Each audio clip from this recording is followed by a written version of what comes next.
So thank you very much. Pleasure to be here. I'll tell you what, folks. So you want me to share my screen now, and you're saying I should be able to do seems that? it. Yep. See if that actually, it works. All right, ladies and gentlemen, can you all see my mouse using it? Whoops, using the chat dialog box. Hang on a second here. Using the chat dialog box, can you all see my mouse? The top left-hand corner of the screen. Please say yes or mouse if you can using the chat. Okay, good. Thanks, Eric. And bottom right-hand corner, just to make sure, if you guys would type in yes or no or whatsoever. Okay, good. And if you can hear the sound of my voice, type voice or something similar to that. Apparently you do because you're typing yes. For the folks on the line, do us a favor, and you can send it to everyone or just the panelists. But what is your job title? Just so we can get a sense of who's in this session. So what's your job title? Curious if you're in sales, enablement, marketing, whatsoever. Director of pre-sales, excellent. Okay. We got some others. Sales engineer, terrific. All right. All right, so we're going to dive in. Sales training specialist, interesting. Senior director, ConsensusCON, market unit leader. Okay, so we've got a partner enablement manager. We have about as many vectors here as one could almost ever imagine. So we'll try to embrace everybody's desires here. As I go along, if you have questions, please do post them in the, which dialog box again, John? Down at the bottom, you'll see a button that says Q&A. And if you hit the Q&A, then you'll be able to drop them straight into there. And that way we can truly try to make this more interactive than your typical blah, blah, blah, and then any questions at the end. So with that, when we drafted the title of this, I was using the analogy or metaphor of moving from harbor tours to more, let's say, focused courses. I'm going to use a couple of different analogies in the actual presentation, so don't be surprised if that analogy about harbor tours doesn't last any longer than the title slide that John showed. So with that, we shall dive in. So here is our agenda. We're going to talk about what's driving the idea behind the question, are there different practices that we should be applying for demos for renewals, expansions, upsells, and cross-sells? We're going to talk briefly about some fundamental principles that can be applied, if you will, to the positioning and the strategies. And then we're going to go through 6 different scenarios, and we'll be talking about some of the cases that are interesting, let's say, that make each of these things, let's say, unique. So if that sounds good, like a plan, please type good or go ahead or something like that in your chat dialog box, and we will dive in just to make sure we're in alignment. Okay, looks like we are. So with that, gentlemen and ladies, how many of you have ever, well, let me ask actually a question of the audience. What percent of, would you say, what percent of the demos that are delivered by sales, by pre-sales, by customer success, the sum total, are delivered to secure new business versus renewals and expansions? So what percent, and just give me those two numbers, renewals and expansions second, new business first, just to get an idea here. And I've been collecting some of this data, and it seems like it's a surprisingly large number of folks are doing demos to ensure renewals or to drive additional seats or to expand. In fact, pretty much anybody that uses the phrase land and expand should be interested in what we're talking about here. So what we're looking at, let me grab a pen here, what we're looking at on this slide is what has been transpiring since Salesforce.com first realized this. What they realized was that after a few years of growth, the revenue numbers, as you see here in the red curve, for renewals and expansions from those renewals has far exceeded new name customer bookings. And as a result, they began to turn attention to how do we secure these, how do we make sure we secure them as rapidly and consistently as possible. Thanks, Eric. Really appreciate that, by the way. And what can we do to ensure that customer success actually drives this curve upward, if you will? So that's part of this talk. And when you look at this curve, one of the things that comes to mind almost immediately is, well, how much churn do we have? Because churn, as you can see by these set of curves, churn is going to impact very, very dramatically how much effort is going to be required to achieve your overall revenue numbers. So if you have negative churn, meaning you're actually getting expansions, you've got a curve that looks like it does here in green, a fabulous looking curve over time. Contrary-wise, if you're suffering something that many people would say is terrific churn, meaning a 97.5% retention rate, it's much, much flatter than, if you will, the expansion scenario. And as you see the churn get worse and worse, well, these numbers flatten out, making the delta, the gap here, bigger and bigger and bigger. So everybody knows that. So the question then is, well, what can we do to try to push ourselves into the green, stay out of the yellow, and avoid the red like the plague? So with that in mind, let's talk about some fundamental principles. And I want to introduce three. Number one, the advantages of being the incumbent vendor. There are huge advantages associated with being in place today. And all I want to do is reference an ancient phrase from the last century. See how many of you guys remember this. Nobody ever got fired for buying IBM. Now, of course, that's not true anymore. But what it represents is a huge advantage of being the incumbent vendor. And IBM enjoyed that for years and years and years. So we're going to investigate that briefly. We're then going to talk about value realization and value realization events, because they impact renewals and they gate, if you will, the ability to expand your footprint elsewhere.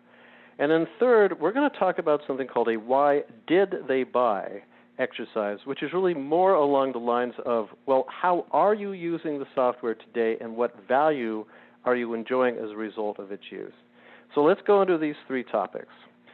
The analogy I want to give here is you guys, congratulations, you are all now standing on top of the summit of a really, really high mountain. Let's call it Everest or K2 or something out, let's say, in the Himalayas.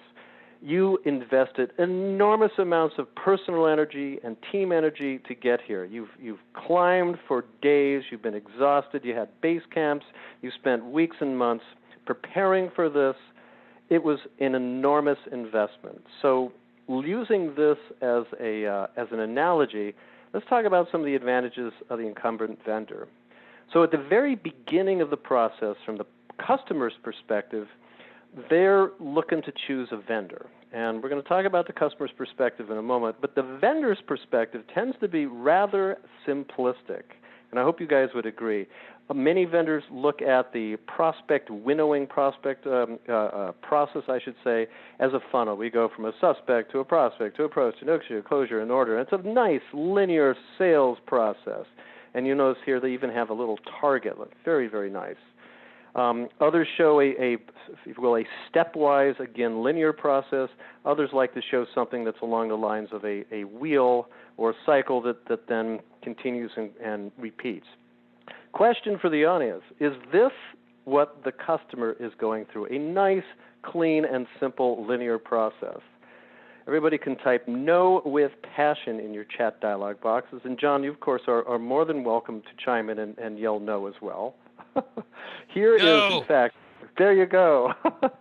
So here's a graphic, and actually it was Garen who first showed this, I think, a year or two ago. This is, I believe, it's a Gartner guide for buyer enablement, and this shows much more of the reality of the buying process. And as you can see here, it is a mess. It is not a nice linear process. It's got loops. It's got if cases. It's got or cases. It's got stops. It's got goes. It's a mess. When we think about the energy that's invested in selecting a vendor on the part of the buyer, this list is incomplete, but it lists what the customer is going through. So I'm just going to give you guys a moment, read this through, and actually type in your chat dialog box when you're done, and I'll take a sip of tea.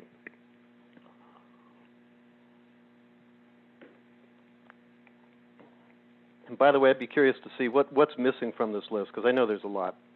This is just a selection. So John, let me know when you're done. I'm getting there. Okay. It's a long list. It is. All right, I'm good. Okay, so I'm going to use you as our as our temperature indicator here. So it's a lot of work, and particularly when you think about discovery conversations, when you talk about demos, you talk about redlining. Yeah, thanks, Mike. Absolutely correct. You talk about bake-offs or POCs. This is an enormous investment in energy and resources on the part of the customer. Vendors think about this from the vendor perspective, but the customer is really putting a lot into this as well. In our expedition example, in 2017, there were 29 different firms. I thought it was interesting that this website I found broke them out as non-Nepali firms and Nepali firms that offer basically expedition or, well, summiting experiences. 29 firms. So if you were a complete novice and you wanted to figure this out, you've got a lot of work to do. First, just to winnow out the ones you want to investigate, and then to go through the analysis project. But wait, there's more, because once you've made your selection, now what do you need to do? You need to implement to go live and go there. So again, John, everybody else, take a look at this list, read it. Let me know, John, when you're done.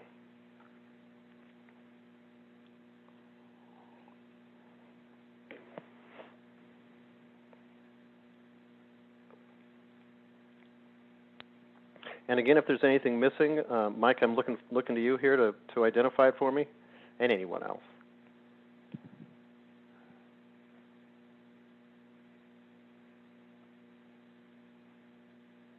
Scope creep. Oh, Mike, you're good.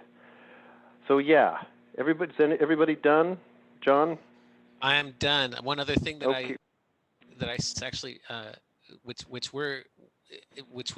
has been a surprise to us as we've encountered it is the more compelling your solution, the more political jockeying there is for ownership when they implement, and so that can be a huge hurdle that purchasers go through. So this is social and political capital that you're drawing against, and that's hugely important stuff. And actually, we touch on that briefly later in this talk. But yeah, absolutely.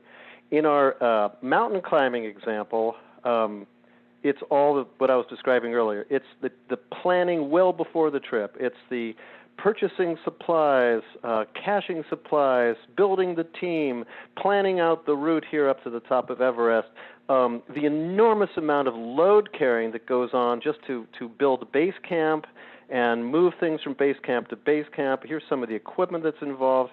Here's the cooking and feeding that goes on. It's just phenomenal what it takes to get those two people to the summit. And that is a very, very good analogy for what goes on in the world of software implementation to the point of go live. So as the incumbent vendor, you have enormous leverage versus competition. Number one, you're approved. Approved vendor, two small words. But everything that was done in the first step in terms of vendor selection and vetting is done. So data privacy reviews, terms and conditions of license agreements, purchasing, accounting, it's all in place and doesn't have to be done again. That represents an enormous amount, if you will, of planning and load carrying, in our analogy, that doesn't have to be done for the incumbent vendor, but a new vendor would have to go through all that work. More importantly, the new vendor would have to go through all that work with the buyer. In other words, the buyer has to go through all that work as well. Number two, your infrastructure is in place. So anything now that is built on top or in addition to this is exactly that. It's in addition. You don't have to build a new base camp. You've already got a base camp in place. It's operating. So if you want to go explore another peak, you've got a huge advantage and starting point as compared to having to fly, for example, from the U.S. or the U.K. or wheresoever to Nepal and to load carry up to that base camp and build it up from scratch. And number three, hopefully, you are proven. You have a track record of success. You have generated value that the customer is enjoying, and that's another huge point of leverage. So an incumbent vendor over here has enormous advantages from the herd of competitors standing on the other side of this. Give me a sufficient lever, and I can leverage the world. Okay, that's the advantages of being an incumbent vendor. Let's talk a little bit about value realization.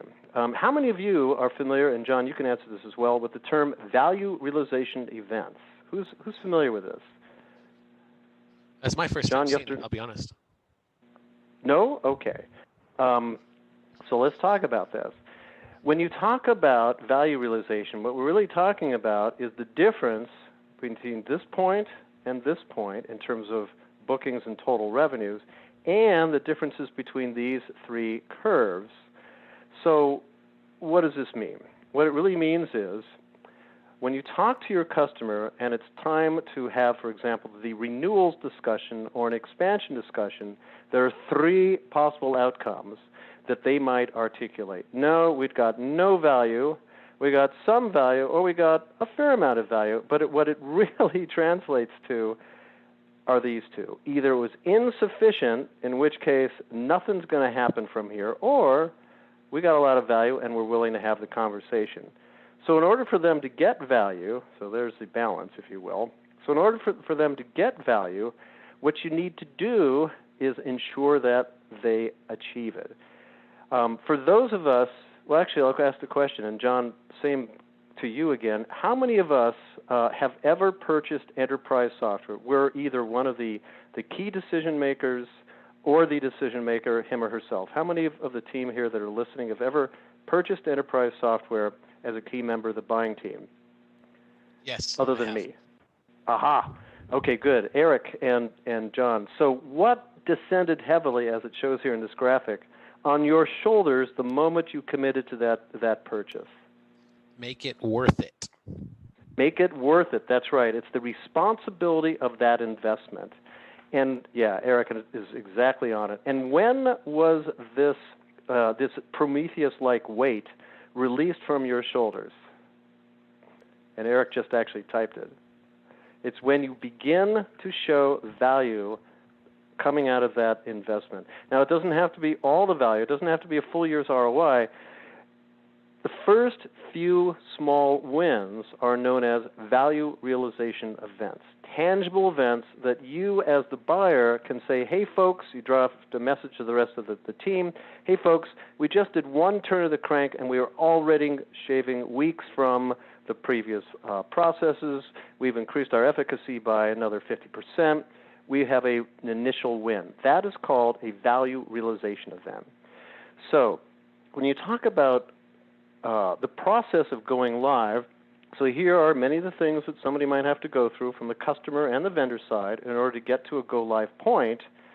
Traditional salespeople are invested and interested in this process up through the point in time where the contract and the PO, the contract's signed and the PO is received. And then do not get in their way as they rush to the next opportunity. And I'm sure there are probably folks like that in many organizations around the world. Good sales and implementation teams go one step further. They want to ensure that the customer can actually get all the way out to go live. But truly great teams go one step beyond, and that is they align to get to the point where the customer is actually able to achieve value realization. Let me turn this to my mouse for a second so I can move some things over. A value realization event, let me grab my pointer, my thing. A value realization event is the first time the customer will be willing to have any conversations about renewals, expansions, upsells, or cross-sells. So the vendor that identifies these with the customer in the buying process and then enables the customer to achieve this, in other words, focuses to make sure that installation, configuration, training, everything that needs to be done is done with a mind's eye to enabling the customer to achieve these as rapidly and securely as possible. So that's a value realization event. I'm going to take a pause. If there's questions, go ahead and type them in. Nope, at least not for now. Then we're going to go ahead and dive into why did they buy. Now, this is a fabulous exercise. What it really is, as I said earlier, is help me understand, dear customer, how you are using the tools that we've already licensed to you today. What capabilities are you using? What problems are you solving? What goals are you achieving? And most importantly, what value are you enjoying as a result of applying and using these various use cases? So here's a typical timeline. You might have several value realizations events associated with one use case. They begin a second use case if you're lucky, and you get more value realization events, and maybe a third use case, and so forth. Each of these represent times to go out and harvest value from the lips of the customer. This will feed back into renewals, expansions, upsells, and cross-sells. So a couple of interesting outcomes on this. And I'm going to suggest this is a terrific format you can use to actually capture the interviewed information for your customers. And for those of us familiar with great demo methodology, it will look suspiciously like a situation slide. So for each job title that you're talking to, you're capturing critical business issue, problems, reasons, the specific capabilities they used, the value they've been enjoying, tangible value, numbers, folks, and then a critical date, which is less important in this particular instance. Why did they buy? What will you learn? You'll learn two sets of delightful information. Number one, the use cases that you and your customer both expected them to achieve, but the second one is fabulous. It's gold, it's platinum, it's iridium. It is the set of unexpected use cases that they've discovered or used or ideated themselves through using your software. And John, I'm guessing there are examples of this with Consensus's intelligent demo automation tools where your customers have found new applications that you guys at Consensus had never, ever contemplated. So let me pause and ask, has that occurred, and any good examples? Never. I'm just kidding. So yes, it happens all the time. And sometimes it's an interesting process because while we have our primary use cases where we know exactly how to get all of the value out, sometimes they're like, hey, this is fantastic. We actually used Consensus for onboarding this stuff. We can track who's watching. We can track all the training. We can track, all of this kind of thing. We're like, oh, wow, that's awesome. I hope that all works out great, because it's like new to us. We don't know all the ins and outs of it, but it's wonderful when it happens. It's really cool. So, and what they represent are basically the opportunity to build a library that then you can share, that you as the vendor can share with other of your customers that might have similar situations. So now, and thus effectively expand deployment, expand utilization, and increase value. So who might do the why did you buy exercise or these interviews? I love it when salespeople do it. I have a good friend named Kevin whose phrase I love to use, which is, I'm not here to sell you anything today. I would just like to get an understanding of how you're using the software that you already licensed from us. I will be back tomorrow to try to sell you something new, but for today, I just want to understand how you're using the capabilities you've already licensed. It could be sales, it could be pre-sales, it could be customer success. I actually don't care who does it, but it should be a program. It should be a process that's implemented and harvesting this information on a regular basis. This, in my mind, is part of a customer success regime. When should it be done? Well, not too late. If you try to do this in the 3 weeks before renewal is due, forget about it. Customer is not going to be fooled. So you need to do this sufficiently after go live that they're actually using the software, but not all the way out at renewal. And this is why you want to define, another reason to define value realization events and actually plan them out in a calendaring type of approach. All right, everybody take a deep breath, let it out. Let us now talk about our 6 different use cases. So with that in mind, number one is the easiest scenario, renewals when things are going well. So I'm going to present 3 sets of information. Number one, the strategy that I'd recommend. Number two, some of the details under that. And then number 3, the positioning. See if I've got another one. And 4 ideas. Sorry about that. And number 4, what demos might be needed and what type they are. So when we're talking about renewals where things are going well, and that means that you've actually been enabling your customer to achieve these value realization events, they're doing what they had expected to do, your strategy is to reinforce the value and, strangely enough, reinforce the comfort and security of status quo. You're not looking to make any changes. You want to celebrate their choice of a vendor. Remember all that work that went into selecting you. You want to remind the customer of the energy that they invested doing that selection and implementation, and then emphasize the value that they are enjoying as a result of consuming your capabilities, which you can pull out of a why did you buy exercise. So the positioning is, you're doing terrific. Let's continue our productive partnership. And in these situations, do you need a demo? I think the answer is no. It should simply be a discussion. And for those familiar with Great Demo methodology, a situation slide is a terrific way to capture what they originally wanted to achieve and then what they actually are achieving in terms of true value that you can then feed back to the customer as you're actually having these conversations. So, John, if I recall correctly, when we first talked about this, you said, and I believe what you're seeing now is you're seeing an increase in technical wins in the order of 10 to 33%, depending on the region, and you've been able to reduce unqualified resource consumption in the order of 50%. You have the confirmation of that. You could share a couple of illustrations. Here are some of the key screens that you've been using based on what we've learned in our Why Did You Buy conversations. Let's move forward, do the renewals. So that's renewals when things are going well. Now let's take a look at the sad case. Renewals when there was insufficient use. And John, let me just ask this of you and the rest of the audience. Has this ever happened to you where there was simply insufficient use? Absolutely. Absolutely. There's, you get sometimes it's amazing how many times somebody will buy a piece of software and without the right launch and so on and so forth, sometimes it'll lie fallow. And you're like, wait, do you just have the money to burn? Like, why? What? That's, yeah. In the bad old days of the last century, we actually used to refer to that as shelfware when they shipped physical boxes of software. It would literally sit on the shelf and not get consumed. So another question, John, whose fault was it that there was insufficient use, and there should only be one answer? Oh, ours. Completely. There you go. So shame on you for not tracking on the process. The strategy is as shown here. You got to assess what's going on, apologize for your, if you will, for your transactions, address and restart the process.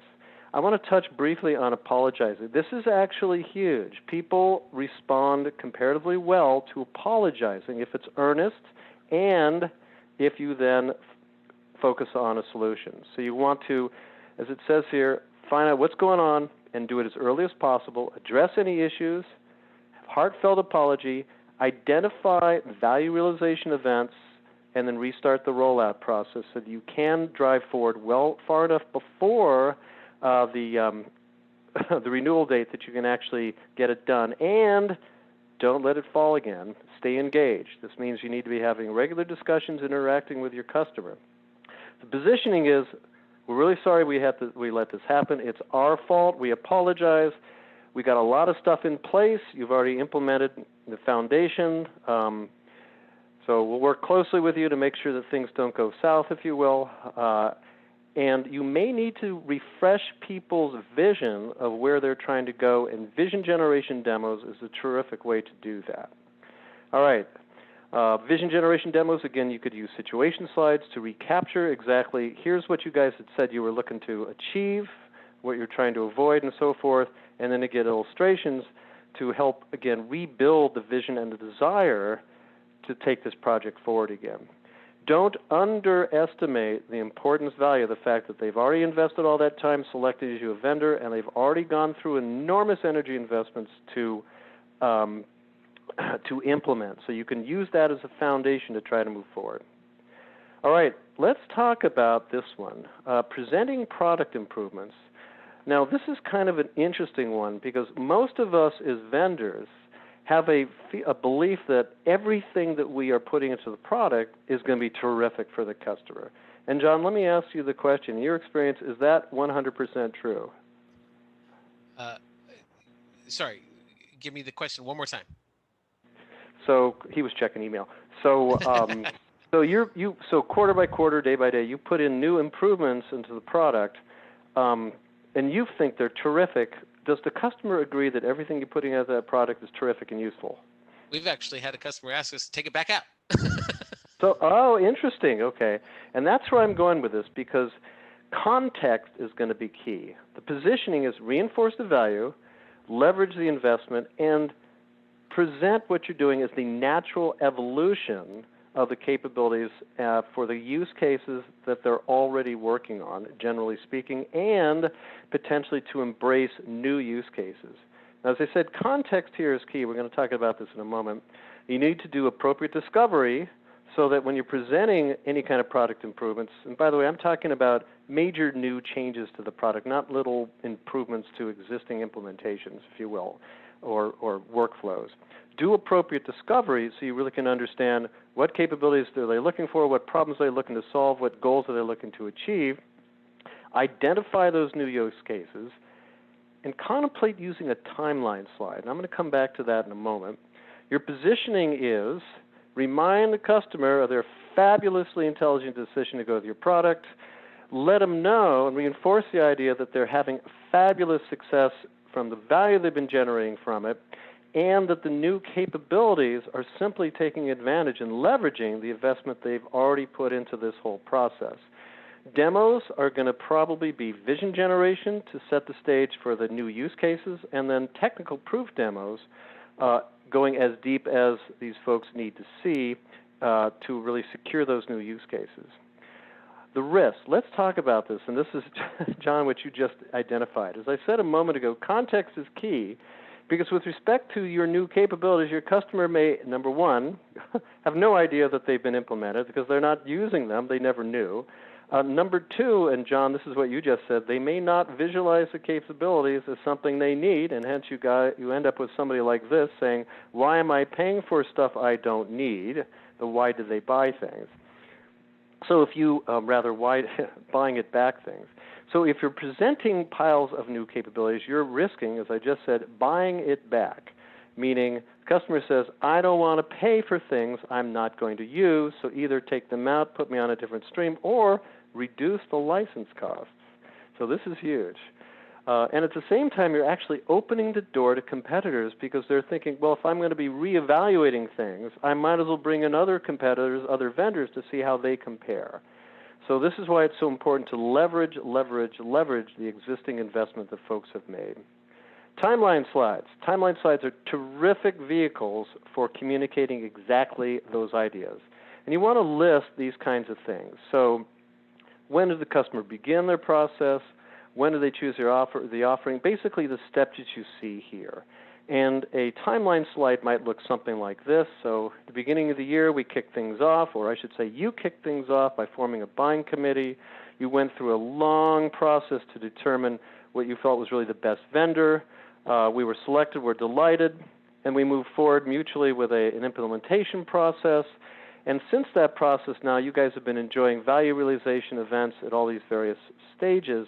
This sets you up to have the conversation for new use cases that take advantage and leverage all the work that's been done back here. Timeline slides are very, very effective for bringing that information back to front of mind. And again, situation slides and illustrations are a great way to go through this type of a process. All right, that's renewals. Let me just take a breath break. Any questions, John, in the Q&A dialog box that we should be addressing at this point?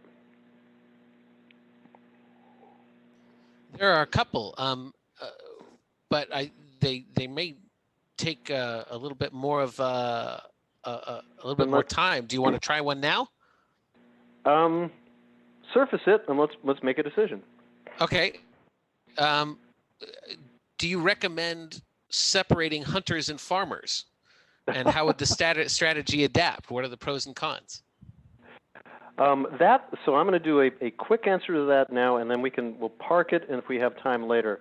So it's definitely going to be it depends, and what it really depends on is how you want to manage your market and your go-to-market. But in any case, what I'm going to say, the most important thing is to have complete and accurate handoffs from party to party. So it's just fine to have hunters and farmers. It's just fine to have account new business folks and success teams but you got to have smooth and complete handoffs. Because if the customer falls into the chasm in between, they're going to end up in the we're not happy category. So if that answers it sufficiently, whoever asked that, let us know. And with that, I think I will drive on for now, and then we can come back and take a look at some of these other questions later. So expansion, we're going to talk about same department or the same unit, if you will, same use cases. We're just talking about adding more users. This is very, very much like a renewal, hopefully where things are going well. Your strategy is once again to reinforce the value they're already enjoying and the additional value that they could get, and to leverage everything we've talked about before in terms of everything that's in place. So celebrate their choice, remind the customer of all the energy that they've already worked on to build this base camp, the value they've been enjoying. Man, they've been having some fabulous views along the way. Use a timeline slide or two to emphasize here's where we are today, here's where we could be with a second rollout. Accelerated time to value for new users. I'm going to come back to that in a moment. The positioning is remind your customer again of the decision, reinforce the value, and remind folks that the new users are leveraging the value that's already been, rather the investment that's already in place. And now let's talk about accelerated time to value. Demos-wise, you may need to do none. Vision generation demos potentially for new users or new managers, and then technical proof demos potentially for folks that really need to go that deep. Let's talk about accelerated value or accelerating value. How many of you guys are familiar with something called the database break-even point? And John, I'll ask that question of you as well. Are you familiar with that term? I know what a break-even point is, but you add database in there, and I'm not familiar, no. Okay. So this is a really cool idea, and I sort of stumbled into this 162 years ago when I was selling database software, or software that was a database effectively. And what we realized was that as you look at value on the y-axis here and time here on the x-axis, at time 0, the value of a database is what, John? 0. It's 0. So as you move forward in time and you add a little more data to the database, you add a little more data, a little more data, you finally get to a point in time where from the user's perspective, it's effectively equivalent from their minds to go look at the database first versus their traditional method. That's called a database break-even point. And from that point forward, as you're adding more content into the database, the value grows, and people will find that it's much more useful to go to the database than the old, file system or whatsoever they were using. We can take that idea, and if you decide to pre-fill the database in some way, well, what happens, John, now at time 0, instead of the value of the database being 0, what's the value of the database? Oh man, it's much higher. It's like this is such a real thing. Like because I manage the database for Consensus, and I've managed databases for several of the companies I've worked for, and when you first undertake the task, right? Everybody's got their established method of going about it, and pre-filling and priming that database is key to getting adoption. So. And a couple of good analogies here. Well, this is not an analogy. This is real life. So when you look at a book or anything on Amazon, for example, how many of you would say, oh, yeah, this is enough to convince me that I want to go ahead and buy that book? John, what would you say? One rating. 9. No. 9, and yes, это невозможно. You get to, here's Tony Mattis' fabulous book. You get to a handful, you're feeling a little bit more comfortable. But by the time you have, a pile, I know the author of this book. Great book, I might recommend. I see what you did there. Anyway, by the time you get to a pile of ratings, now how comfortable do you feel that this is probably a pretty good recommendation? John? Much better. Much better. So once you have a pile of data in a database, you're beginning to leverage that use. So another example would be human capital management. Yeah, no shame of self-promotion. Why not? Anyway, human capital management tools, HR software, for example, at time 0, the database is empty and the value is pretty low. But as you grow more and more users, you get job descriptions, you get performance review templates, you get all that capital, if you will, filling up the database. And you have people now, if you've got 1,000 users in that database of human capital management, as managers are looking for internal hires, they've got a much broader universe to draw from. As employees are looking for new options within the company, certainly they've got a huge number of opportunities to draw from. The value grows, and thus you can accelerate the time to value for new users, because let's go back one slide, because that database now is full. This is how you are accelerating the time to value. Everybody type aha in your shameless self-promotion in your chat dialog box. Now, there you go. A promotion, there's an opportunity here for you Consensus users, a no-touch option with Consensus. I don't know if John's going to notice here, but I've gently subverted this from topic to use case. You can capture the use cases that you know about, put them into a Consensus intelligent demo automation tool, send it out to the new users, and ask them to rate, is this important, very important, somewhat important, I don't care at all about it. And John, what will you learn? You learn what's important to them and which use cases are going to drive the expansion or renewal. Exactly. And what else do you learn? Exactly how much traction you're getting within the organization for each use case. Exactly. So you can prepare micro demos. I recommend vision generation mode, which means situation slides and illustrations. You guys know the rest, and away you go. This is a terrific way to leverage your investment and to, if you will, chart the course, going back to the original analogy, for where things can go. And, of course, the Demolytics will tell you exactly what you need to know that way. All right, 2 more. Hang on. We're real close to that happiest part of any Cohan webinar, which is, of course, the end. So upselling, cross-selling to existing customers. Same general principles. Reinforce, reinforce, reinforce. Make sure the original goals were met, the pains were alleviated, the value was gained, the timeline was met, because if the answers are yes to that, then you have a very good position for a new sales cycle, effectively, with leverage. Execute your new discovery. Once again, remind the customer of what they've already invested, the value they've enjoyed. Use a timeline slide. The positioning, again, is highlight the advantages of working you as an approved vendor, as the incumbent. Review the successes, the value, and then present the proposed new use cases and solutions. Again, it's going to be vision generation demos and technical proof demos as needed. So the advantages of the incumbent vendor, as I said earlier, are huge. As the incumbent, you are the improved vendor, which means that everything that's required to raise a PO is already in place, and that's a huge amount of energy. This is important. You've delivered on your promises, and therefore you are believable. You have earned the trust, and you can leverage your previous sale to help drive discovery. So, in other words, your previous sales champions can sponsor you, for example, into other departments or other areas. You probably already know a lot about the culture and philosophy of the customer, so there's a lot that you can leverage that way, as it says here. And a small note, you've got a lot of social capital you can draw on.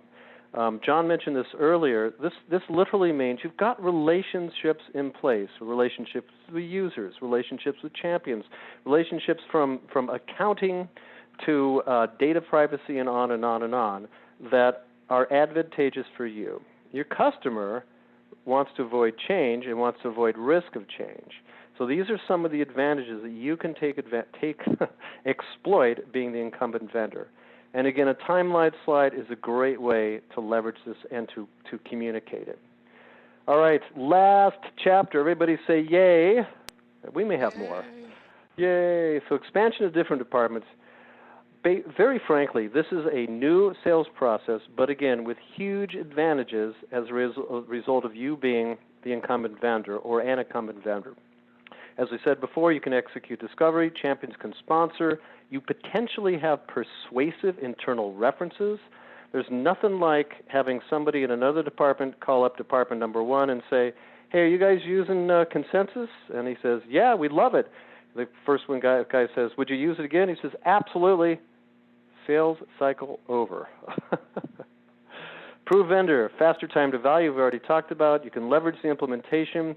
You can leverage completed proofs of concepts or proofs of values. No sense in repeating them if the risks were already addressed. Use timeline slides, again, agree on value realization events, and communicate that you've got accelerated time to value for new users. So this is fabulous positioning. You may not know us, but your colleagues love us. And here's how we helped them solve their business challenges. So that's vision generation mode, if you will. So you're going to be doing vision generation demos and technical proof demos as needed. And once again, you can use Consensus in exactly the same mode that we talked about before. You can use Consensus, send it out, and uncover the use cases that are most important and most interesting. And I don't know how many of you guys are familiar with Mavens, connectors, and salespeople. John, are you familiar with these terms? No, I'm not. Well, let's talk about it. So go ahead. Salespeople, I've heard of salespeople before, but. Well, these are Malcolm Gladwell's archetypes. So when he's talking about this is from the tipping point. He talks about people that are connectors that literally connect one to another. They're the hubs, and that's something you can uncover, of course, with Consensus technology. Mavens are the technical experts that love to solve problems. They're the super users that can be drawn upon to help leverage the investments already in place. You've got people that can help with rollouts and so forth. And then salespeople in this regard are actually the internal salespeople within your customers who are all excited about the offerings and will sell them internally to others. And along the same lines, I call this automated semi-discovery.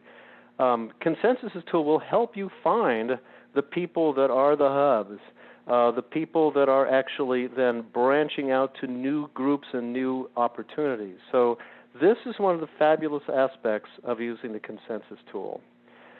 So we're getting very, very close to the summary here. We've talked about a large number, actually let's go back one slide. So we've talked about a large number of topics here. What's driving this, which is effectively the enormous emphasis now on renewals and expansion and reducing churn. We've talked about some fundamental principles of leveraging your advantage as the incumbent vendor, doing the why did they buy exercise, and understanding value realization events. We've talked about when things are good, which means you should just be able to move forward. We've talked about falling on your sword and restarting the process when things were insufficient.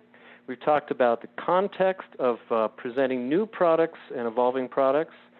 We've talked about how to leverage things for expansion into the same department, upselling and cross-selling, and effectively what is almost new sales cycles, but with the huge advantage of being the vendor in place. So the summary is what we've been talking about. Take advantage of these things and leverage it. So, ladies and gentlemen, we just covered a mess o' stuff. I'm going to pause here and ask John to take a deep breath, and everyone else, and if there are any questions that at this point we should try to address. There are a couple. I'm afraid we have our hard stop. We're actually 2 minutes past our supposedly hard stop, so we're going to have to save these for. If you have questions, feel free to email Peter. Peter, if you've got your contact info up there, great. There's the Great Demo LinkedIn group. Also, there's a Scaling Pre-Sales LinkedIn group, and there's Peter's email address right there. Outlined. Peter Cohan, Peter, thank you. Yes. Thank you so much for this. Oh, go ahead. Just two quick comments. Mike asked, can we get the slides? Absolutely. I want to let you know that there are actually 5 articles here that I've referenced as well. So if you want the slides, if you want these articles, let me know. Send me an email. If you go to greatdemo.com, you can just use the contact page there, info@greatdemo.com, and that will get it to me as well. I also want to offer thanks to Vivin, Refract, and especially the fine folks at Consensus for putting this together. So yay. Awesome. Thanks, Peter. That was just one of the meatiest presentations I've been through. So my head's spinning, but I'm going to be going back and reviewing it, and I encourage everybody else to do the same. I just want to remind everyone